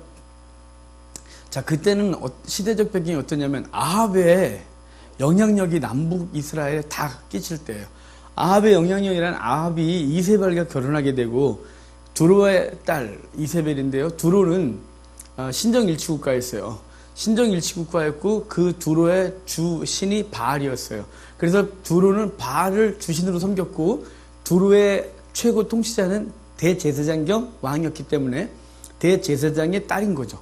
그러니까 바알 신앙인의 딸이죠. 그러니까 이 이세벨은 바알 신앙에 쩌든 여자예요.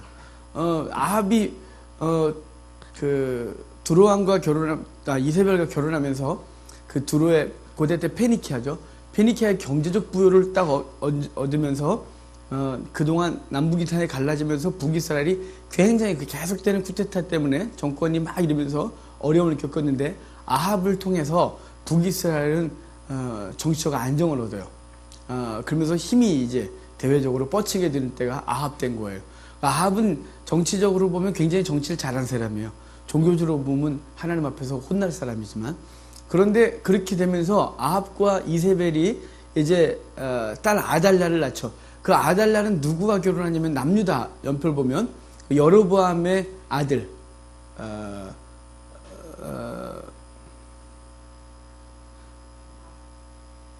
여로보암 웬 여로보암? 여호삽 아니 거기 있잖아요. 그 위에 와 갑자기 그 이름이 이렇게 이상하죠? 자, 여호사밧. 왜 여호사밧이 그렇게 어색하죠 오늘?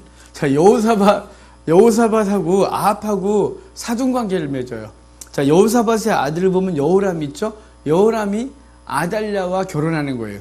그래서 아달랴가 남유다 여호람에게 오면서 이제 그 북이스라엘의 바알 신앙이 남유다에게로 또 공식적으로 쑥 들어와 버리는 거예요. 그래서 요아스라네요. 지금 요엘이 활동할 때 보면 하나님은 누구냐? 남북 이스라엘의 동일하게 하나님은 바알인 거예요. 그러니까 여호와가 하나님이다 라는 이름을 갖고 활동한 사람이 우리 북이스라엘의 엘리야라 그랬잖아요. 엘리야, 하나님은 여호와다.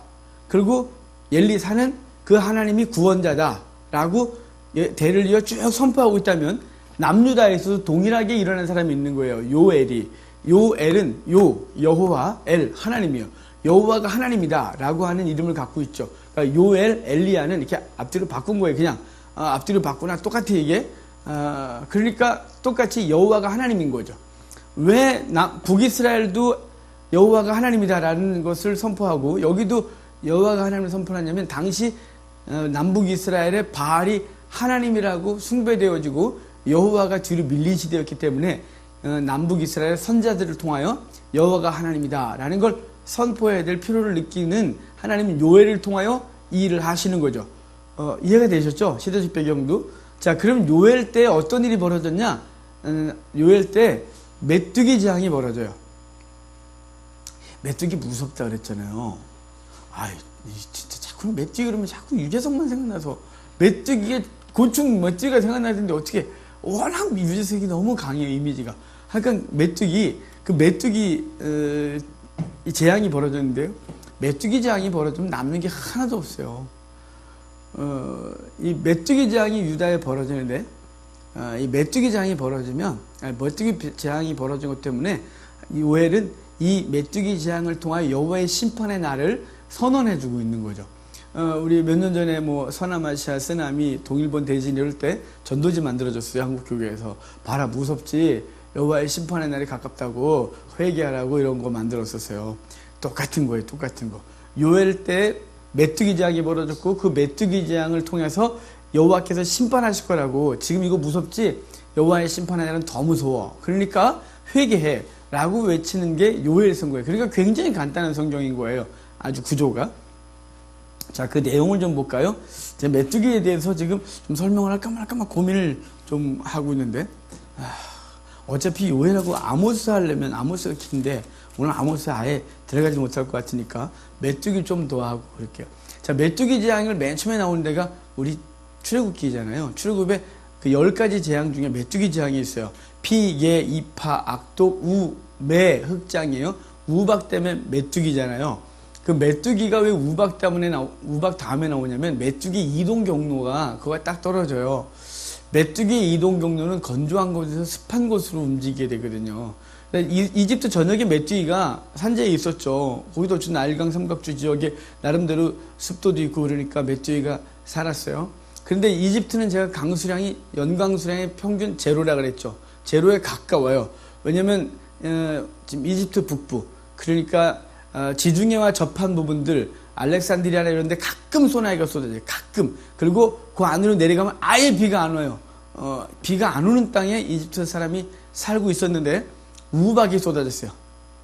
우박이 쏟아지고 그 우박이 녹으면서 엄청난 습도가 생겼겠죠. 그래서 메뚜기들이 그쪽으로 몰려가는 거예요. 당연히 고센 땅에는 메뚜기가 없어요. 왜 없냐면 거기 있던 것까지 다 가버렸어요, 얘네가. 왜냐면 고센 땅엔 비가 안 왔잖아요. 그러니까 지금 이집트 사람들이 살고 있는 이쪽으로 다 몰려가면서 다 뜯어먹게 되거든요. 자, 메뚜기가 그러면서 메뚜기 재앙이 벌어지는 또 다른 이유는 알 상태로 있다가 부화를 해요. 부화. 우리 작년인가 재작년에 저 해남에 메뚜기 재앙 벌어졌다고 뉴스에 며칠 나왔었어요. 걔가 어디서 날라왔냐 막 그랬었는데 날라온 게 아니고요. 그 지역에 메뚜기가 부화할 수 있는 가장 적정한 습도와 온도가 딱 맞아 떨어졌기 때문이에요. 근데 뉴스에서 그런 얘기 했었어요. 메뚜기는요, 알 상태로 아주 오랫동안 살아있어요. 존재해요. 계속 살아있어요. 그런데 그 오랫동안 알 상태로 있다가 습도와 온도가 딱 맞으면 곧바로 부화하는 거예요. 메뚜기가 그러면서 이제 이동을 하는데 이따가 거기 이동하는 모습도 나오는데 메뚜기는 계속 움직이면서 먹어요. 여러분 같으면 여기 풀이 많으면 이걸 움직이고 먹겠어요? 얘 다 먹고 움직이겠어요? 전 제가 메뚜기라면 다 먹고 움직이겠어요?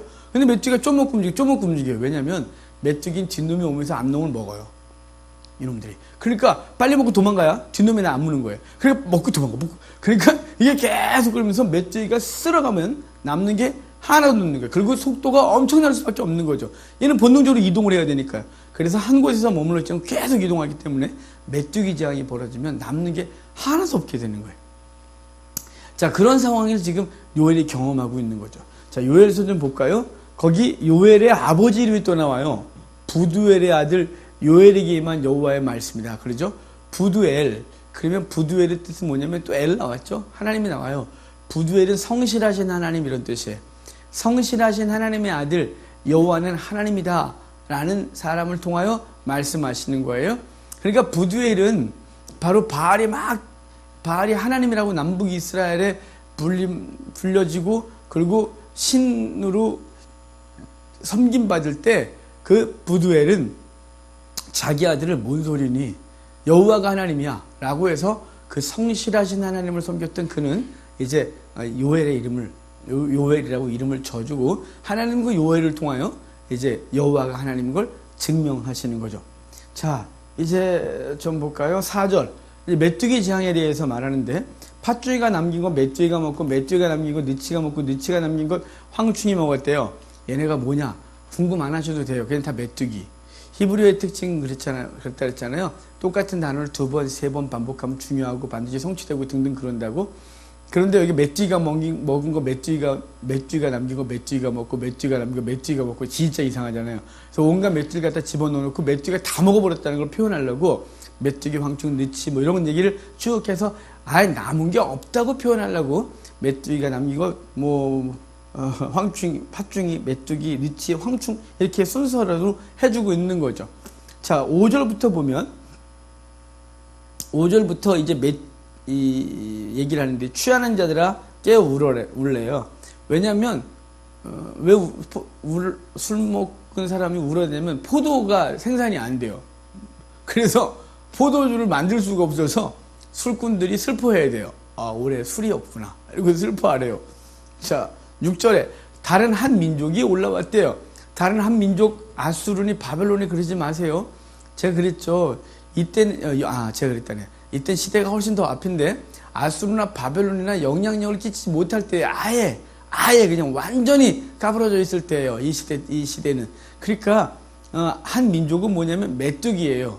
자, 메뚜기인 줄 어떻게 아냐면요. 본문도 있고 저 뒤에 가면 다시 예를 설명해 줄 거예요.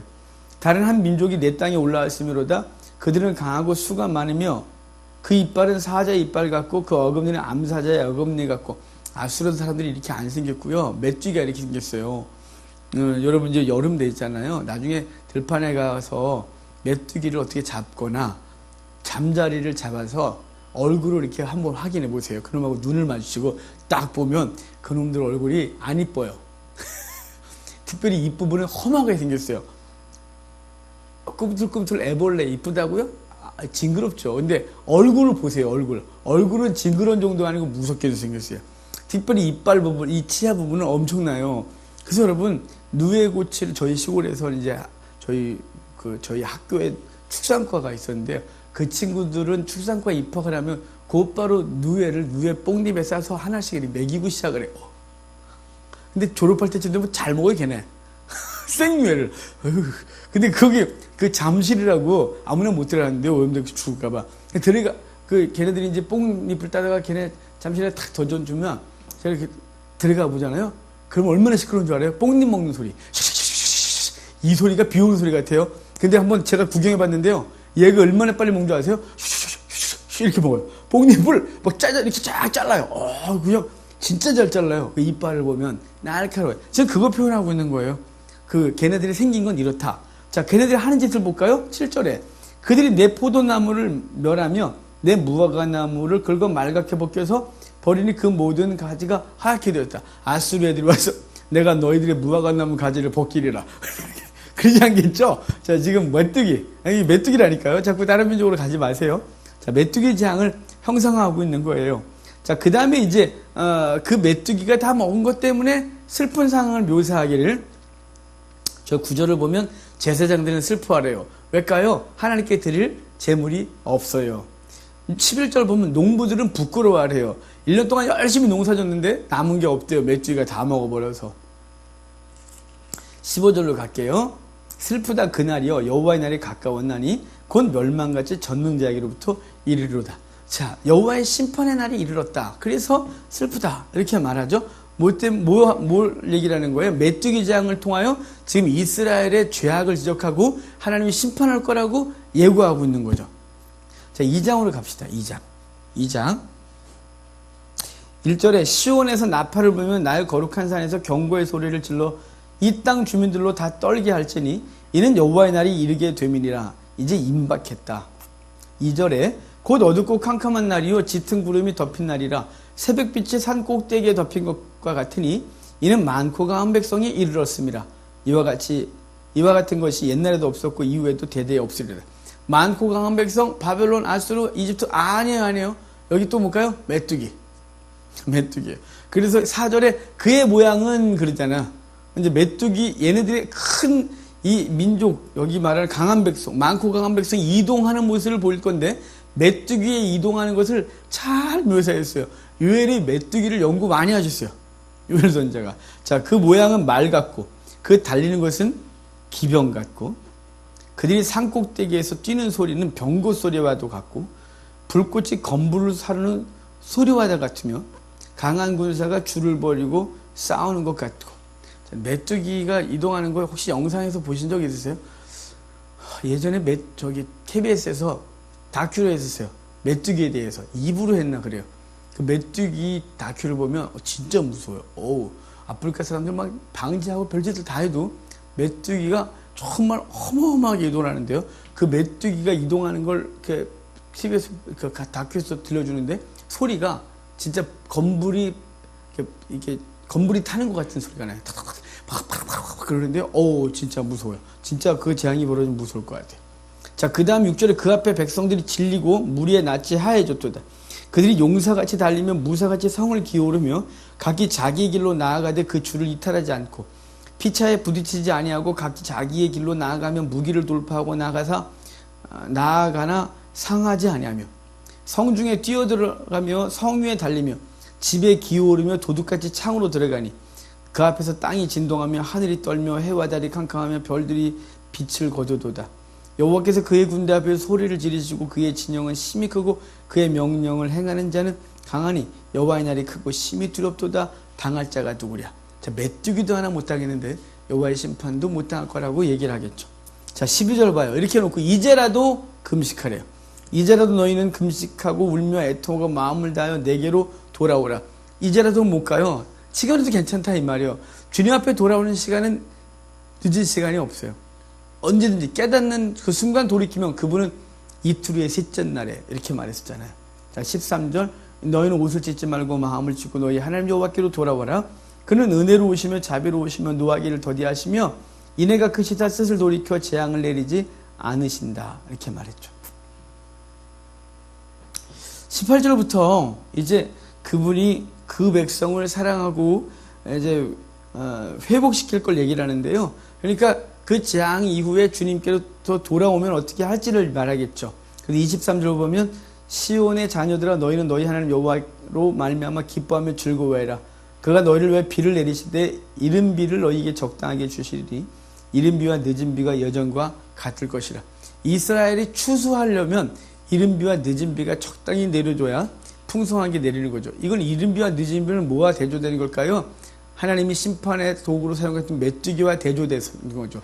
너희가 회개하고 돌아오면 이제 메뚜기가 아니라 이른 비와 늦은 비를 줘서 풍성한 추수를 하게 할 걸 얘기를 해요. 자, 25절 봐요. 내가 전에 너희에게 보낸 큰 군대, 아까 큰 군대 다른 민족 뭐랬죠? 곧 메뚜기, 느치, 황충이, 팥충이가 먹은 횟수대로 너희에게 갚아주리라. 26절, 27절에 두 번 반복되는 단어가 있어요. 문장이 있어요. 잘 보세요. 너희는 먹되 풍족히 먹고 너희에게 놀라운 일을 행하신 너희 하나님 여호와의 이름을 찬송할 것이라. 내 백성이 영원히 수치를 당하지 아니하리라. 그런데 내가 이스라엘 가운데에 있어 너희 하나님 여호와가 되고 다른 이가 없는 줄을 너희가 알 것이라. 내 백성이 영원히 수치를 당하지 아니하리라. 내 백성이 영원히 수치를 당치 않는다. 내 백성이 영원히 수치를 당치 않는다. 이렇게 두 번 말했죠. 영원이라는 말은 지금 수치를 당했기 때문이에요. 지금 이스라엘은 메뚜기 재앙을 통하여 수치를 당했어요. 어려워졌거든요. 굉장히 경제적으로 궁핍해졌어요. 하지만 내 백성은 영원히 그 상태로 있지 않는다. 이렇게 말하는 거예요. 하나님이 그 백성에게 이 메뚜기를 보내신 이유는 뭘까요? 깨닫게 하고 돌아오게 하려는 목적이 있는 거죠. 근데 그들이 돌아왔는데 그걸 계속 진행할 이유가 없는 거예요. 더 이상 그 백성, 하나님의 취미가 자기 백성 괴롭히는 거. 아니잖아요. 여기 지금 그게 끝나면 너희가 돌아오면 당연히 회복시켜 줄 걸 말하면서 내 백성은 영원히 수치를 당치 아니하리라. 이렇게 말씀해 주고 있는 거예요. 그러니까 죄를 깨달아 알면 빨리 돌이키는 게 가장 지혜로워요. 질질 끌고 고집을 부리고 이러면 안 된다 이 말이에요. 제가 아까 서론에 잠깐 말씀드렸듯이 고집을 부리고 안 가요. 더 이상 교회 안 나오고 교회에서 교회를 더 이상 나갈 이유가 없고 막 이런 소리 하면 안 된다 이 말이에요. 그거 진짜 강박한 거예요. 하나님 앞에서 깨닫게 하고 그랬어요. 요즘 자꾸 저 같은 사람이 있잖아요. 요즘 자꾸 교회 나가는 사람이 있대요. 주님이 말씀하시는 거예요. 제가 집사님하고 거리도 먼데 내가 우리 교회를 나오라고 그러겠어요? 우리 교회 오지도 못하시고 너무 멀어서 집사님 하나님이 부르시는 거예요. 지금 부르시는 거 이 소리 제대로 들으시라고. 지금 여러분 집사님 옆에서 자꾸만 교회 얘기하고 신앙 회복하라고 하는 사람이 여럿이 자꾸 생기면 하나님이 지금 급하게 부르고 크게 부르고 있는 거니까 제발 강박하게 고집을 부리지 말고 고집을 꺾고 하나님 앞에 나가서 은혜로 회복하라고. 일할 생각하지 말고 내가 이 교회에서 무슨 일 그런 소리 하지 말고 은혜부터 회복하라고. 그분과 사랑을 회복하는 게 가장 우선이라고. 꼭 제 말을 기억하시라고. 반드시 교회 나가시라고 제가 그랬었어요. 그러면 강박해지면 안 되는 거예요. 영원히 수치를 당치 않겠도록 돌아오면 그냥 그 수치에서 끊어서 이제 돌이키는 거죠. 28절부터 30절 봐요. 이후에 내가 내 영을 만민에게 부어주리니 성령 강림에 대한 예언이죠. 또 이걸 또 인용했고요. 고린도전서에서 너희 자녀들이 장래일을 말할 것이며 너희 늙은이는 꿈을 꾸며 너희 젊은이 이상을 볼 것이래요. 여기 꿈을 꾸고 이상을 보고 장래일을 말할 것이고 이걸 자꾸만 장래일을 보고 꿈을 보고 이상을 보고 자꾸 이렇게 구분하지 마세요. 구분해봐야 잘 구분도 안 되는 걸 억지로 구분해갖고 말을 해봐야 별로 유의가 없어요. 이거 지금 히브리 문학적으로는 이걸 계속 반복한다는 거죠. 비슷한 단어, 비슷한 말, 비슷한 문장을 반복함으로 그렇게 될 거다. 반드시 성취된다. 중요하다. 이런 거 말한다 그랬잖아요. 굳이 막 이렇게 해갖고 여러분 이거 뭐 젊은 사람 여기 자녀들은 장래일을 말할 것이며 어른들은 장래일을 말하지 못하고 이게 아니잖아요. 구분할 거 없는 거예요. 3번 이렇게 비슷한 것을 반복함으로 성령이 너희에게 임하시면 너희가 회개하면 성령이 너희에게 임하고 그 성령을 통하여 너희가 이제 하나님의 일을 보고 하나님의 나라를 보고 또 하나님이 일하시는 걸 보고 다 살 걸 얘기를 하면서요. 자, 그때 내가 내 영을 남종과 여종에게 부어줄 것인데 그 성령이 임하면 표적이 따르겠대요. 곧 피와 불과 연기 기둥이라 그래요. 이거 종말론에 사용하면 안 되는 거예요. 피와 불과 연기 기둥이라 그래서 막 피, 불 그러면 봐봐 심판이 있지 또 이거 막 그렇게 가면 안 돼요. 자, 지금 그들이 회개하고 돌아오면 회복시켜줄 걸 계속 얘기를 하는 거예요. 근데 갑자기 왜 불 얘기 나오는 거예요? 갑자기 심판 얘기예요. 그게 아니고요. 너희가 돌아오면 내가 너에게 성령을 부어줄 것이고 성령을 부어주면 너희가 하나님의 나라를 보고 하나님의 일을 볼 것이다. 그리고 내가 남종과 여종에게 성령을 부어줄 건데 표적이 따를 거다. 표적이. 어떤 표적이 따르냐? 피, 불, 연기다. 여러분 이 피, 불, 연기 기둥은 구원을 하나님의 구원 역사를 상징할 때 사용하는 방식이에요. 바벨론 포로 이전에는 하나님의 구원 역사를 어떤 상황을 비유로 해서 말하냐면 출애굽 상황을 갖고 하나님의 구원 역사를 얘기를 했어요. 근데 바벨론 포로 이후에는 바벨론 포로에 돌아온 이후에는 그 백성들의 구원 역사를 바벨론 포로에서 건져오는 얘기로 쓰고 있는 거예요. 이때는 지금 바벨론 포로는커녕 아수르도 아직 힘을 못 발휘할 때니까 지금 이스라엘이 강건할 때란 말이에요. 그리고 이제 한참 남북 이스라엘이 강해지기 시작할 때쯤 이게 벌어지고 있는 거예요. 요엘서가. 그러니까 지금 요엘이 말하는 건 뭐냐면 구약의 그 출애굽 상황을 끄집어보고 있는 거예요. 바로 성령이 임하면 먼저 구원을 받는 표적이 따르는 거예요.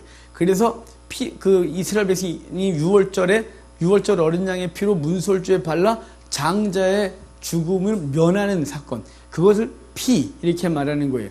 불과 연기 기둥이라 우리 이스라엘 백성들을 하나님이 끄집어낼 때 구름 기둥, 불 기둥으로 40년간 인도했단 말이에요.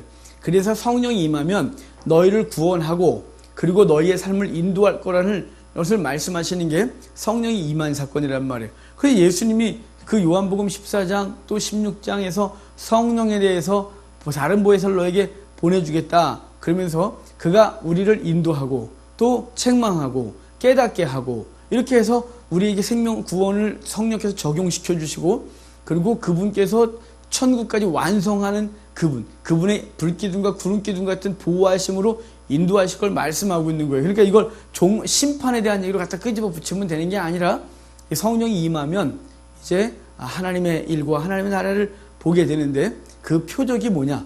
어떤 증거가 따르냐? 바로 구원을 받고 하나님의 인도하심을 받고 살게 될 것을 말씀하고 있는 거예요.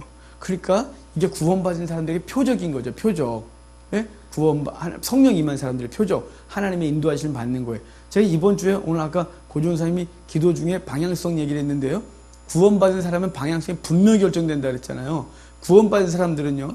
하나님의 성령이 임한 사람은 절대로 하나님을 거역하고 갈 수가 없어요. 그 안에 성령이 가만 내버려 두질 않아요. 괴롭히세요. 그분을 따르지 않으면 힘들어서 살 수가 없는 거죠.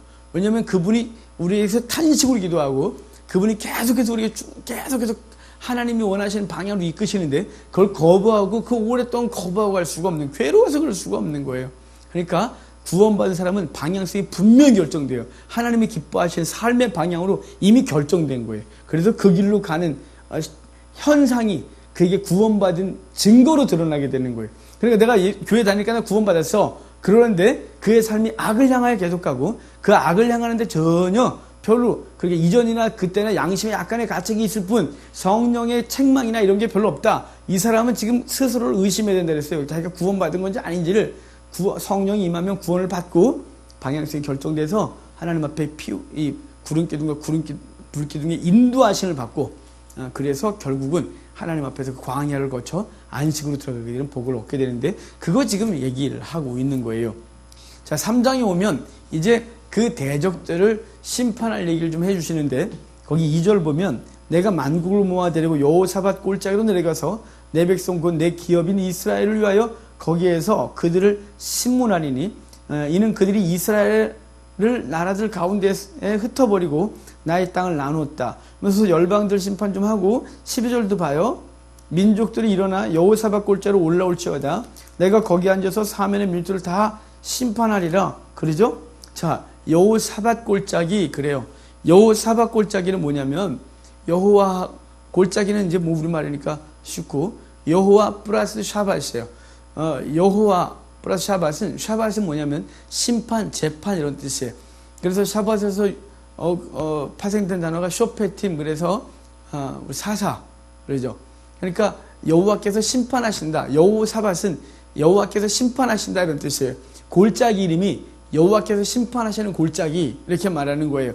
여호와께서 심판하시는 골짜기에 대적들을 다 불러 모아놓고 한 방에 멸해버릴 거라는 거예요.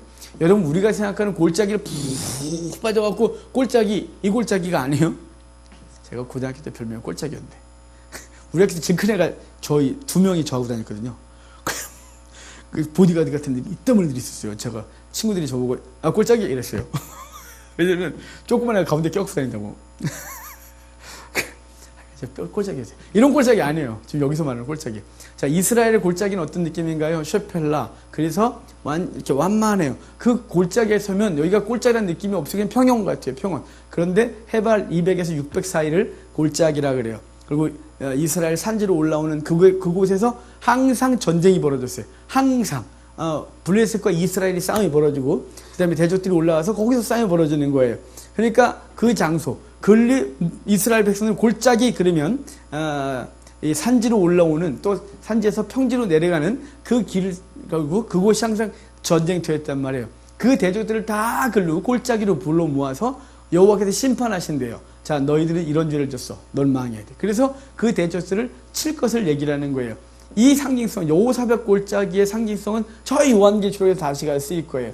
요한계시록에 유프라테스 강에 재앙이 쏟아지고 그 유프라테스의 강이 쏟아지면 그 유프라테스부터 모든 대적들이 이스라엘로 왔었기 때문에 그 대적들을 다 불러다가 어디다 놓냐면 신약시대에서 이 전쟁터 그러면 곧바로 어디냐면 무깃도 아마겟돈을 다 불러 모아놓고 그들을 한 방에 하나님이 그 심판자로서 그들을 심판하실 것을 말씀하시는 상징성을 이 요엘서에 있는 상징성 여호사밧 골짜기를 이제 저 요한계시록 가면 아마겟돈이라고 하는 상징성으로 가져가서 그 대적들을 한 방에 멸하실 것을 얘기를 해주고 있는 거예요. 그분이 뭐 대적들 쫓아서 너도 이게 아니시고 한 방에 확 그리고 당신의 백성은 건지시는 얘기를 할 거란 말이죠. 자, 14절 봐요. 사람이 많으며 심판의 골짜기에 사람이 많으며 심판의 골짜기에 여호와의 날이 가깝다. 심판의 골짜기 샤밧 골짜기인 거예요. 셰펠라. 그래서 자, 그 다음에 18절 봅시다. 거기 그날에 산들이 단 포도주를 떨어뜨릴 것이며 작은 산들이 젖을 흘릴 것이며 유다 모든 시내가 물을 흘릴 것이며 여호와의 성전에서 샘이 흘러나와서 시틴 골짜기에 되리라. 자, 여기 지금 또 샘 나왔죠? 조금 아까 우리 요엘서 전에 봤던 호세아서에도 호세아의 아버지 이름이 부엘이 그리고 샘이 나는 또 에스겔 그 앞에 있는 다니엘 빼고 에스겔로 가면 성전에서 물이 흘러 사해로 흘러 생명이 살겠다 그렇고 그 앞에 예레미야서 가면 예레미야에서는 하나님은 샘의 근원이다 이렇게 말해서 계속 선지서들은 계속 생수의 근원이시고 그분으로부터 생명수가 흐를 걸 계속해서 얘기한다 그랬죠. 근데 여기 요엘서에선 이제 그 물이 흘러 어디로 가냐면 시딤 골짜기까지 되리라 그래요. 시딤 골짜기는 이렇게 생각하시면 돼요. 시딤 나무 골짜기 이렇게 기억하셔야 돼요. 왜냐면 우리 시딤이란 말이 우리에게 익숙치 않아서 그래요. 시딤은 시딤 골짜기는 시딤 나무 골짜기인데 왜 시딤 나무 골짜기까지 물이 되리라 그러냐면 시딤 나무가 조각목이에요. 조각목. 시딤 나무가 조각목인데요. 우리 저기 장시장 안에 조각목 제가 이렇게 저기 시나이 반도에서 제가 주워왔거든요. 저거 주는데 진짜 어려웠어요. 저게 아무나 줄 수 있는 게 아니고 우리 시나이 반도에 버스가 못 쓰게 돼 있어요.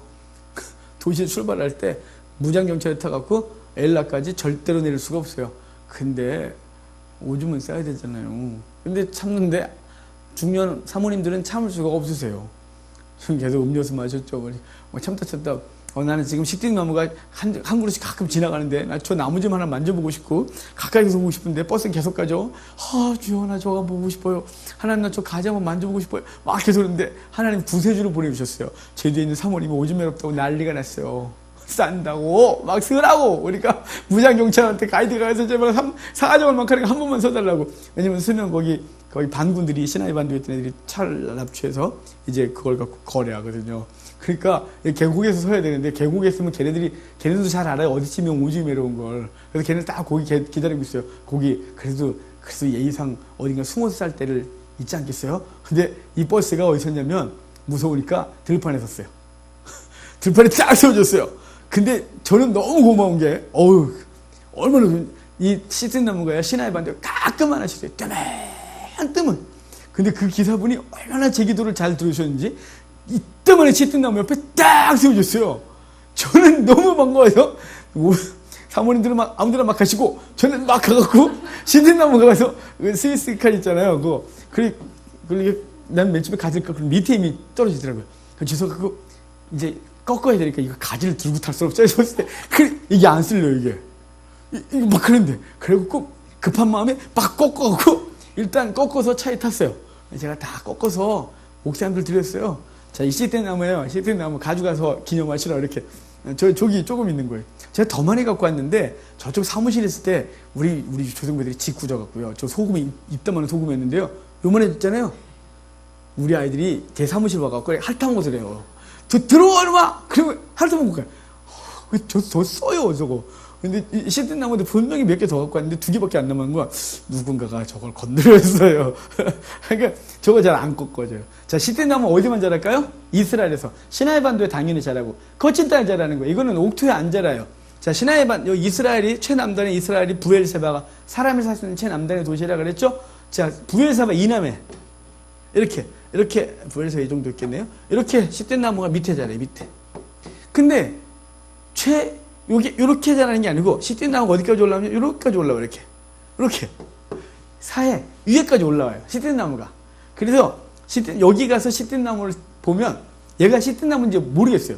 왜냐면 원래 물을 못 먹는 곳에 얘가 있으니까 빳빳하게 적혀있는 이렇게 나무가요. 근데 여기 오면 얘가 우산 같아요. 푹 쳐져갖고 여기서 물을 하도 빨아먹어서 푹 쳐져 있어요. 여기 올라가면 죽어요. 물을 하도 빨리 퍼서 여기까지 자라요. 여기까지. 시든나무 수목 한계선이 사해 여기까지예요. 자, 에스겔서하고 비교할까요? 성전이 예루살렘에 선대요. 그 새 성전이 거기서 물이 흘러 어디까지요? 사해까지 되리라. 아라바까지. 그래서 거기에 생명 물고기가 살고 나무가 자라고 과일이 맺히게 과수가 열매가 맺겠대요. 지금 여기도 시딘나무 골짜기까지 물이 달 거래요. 여기까지 물이 간다는 건 왜 여기 표현할까요? 왜 시딘나무라 할까요? 자, 지금 맷쥐가 다 먹어버렸어요. 여기를 다 먹어버려갖고 원래 여기가 푸르른 땅이었는데 여기나 구분이 안 되는 거예요. 다 시딘나무 골짜기 같이 돼버리고 말았어요. 그래서 너희가 그들의 회복을 얘기를 하면서 물이 하나님께 회복의 물이 시딘나무의 골짜기에 되리라.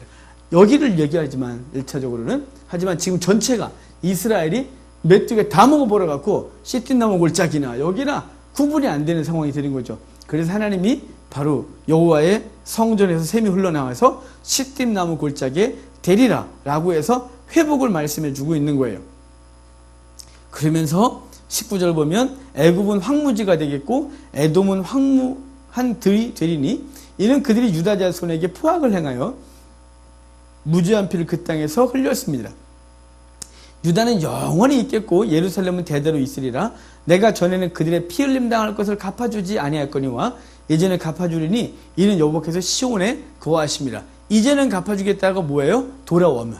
너희가 돌아오면 그 죄악에서 돌이키면 내가 잃어버렸던 거 다 회복시켜주고 그 맷쥐가 먹은 횟수대로 갚아주고 너희가 이 시딘나무 골짜처럼 거칠어졌지만 이 땅에 생수를 제공해서 다시 푸르르게 만들어주겠다고 말씀해 주신 장면이 요엘서인 그러니까 요엘서는 요아스 왕 때 요아스가 고모부 여호야다를 통하여 종교개혁을 하고 그러잖아요. 그럴 때 남북 이스라엘에 여호와가 섬김받지 못할 때 요엘이 메뚜기 재앙을 통하여 하나님의 심판의 날을 선언하고 회개하고 돌아올 것을 촉구하는 얘기가 요엘서 되겠습니다. 그 시대 배경을 잘 기억하면 그리고 메뚜기와 하고 그 다음에 우리가 잘 아는 성령 예언장이 있고 다시 맨 마지막에 이 물에 대한 얘기를 통해서 하나님이 그 땅을 회복시켜 줄 것을 말씀해 주고 있는 것입니다. 자, 오늘 요엘 여기 하고요. 다음 주에는 저희가 없어요. 다음 주 우리 중고등 청소년 집회 진행하잖아요. 월요일부터 수요일까지 하는데요. 너무 감사하게 인원을 모집이 안 될까 걱정했는데요. 그래도 저희가 인원 모집했던 만 항상 이렇게 생각하고 계획했던 것 같고 딱 돼서 잘 진행하게 됐어요. 하여간 우리 전사님들이 하지 말라고 저를 말렸는데 근데 하나님께서 은혜 주셔서 망신을 안 당할 수 있도록 해주세요. 그러니까 청소년들이 모였어요. 이번에 청소년 집회를 통해서 아이들이 성경을 스스로 읽는 시간들을 갖거든요. 제가 성경 강좌하고 우리 지금 그 안양대학교에서 온 신학생들이 스태프로 가가지고 성경을 읽게 하고 또 우리 전사님을 통하여 찬양하고 계속 기도하게 하고 할 건데요. 여러분 함께 기도해 주시고 다음 주에는 모임이 없어요. 없으니까 혹시나 또 문 닫았네 그러지 마세요. 다음 주에는 수요 모임 자체가 없습니다. 저희가 집회를 하게 되니까 위해서 기도해 주시고 그 다음 주에 또 뵙도록 하겠습니다. 기도하고 마치겠습니다.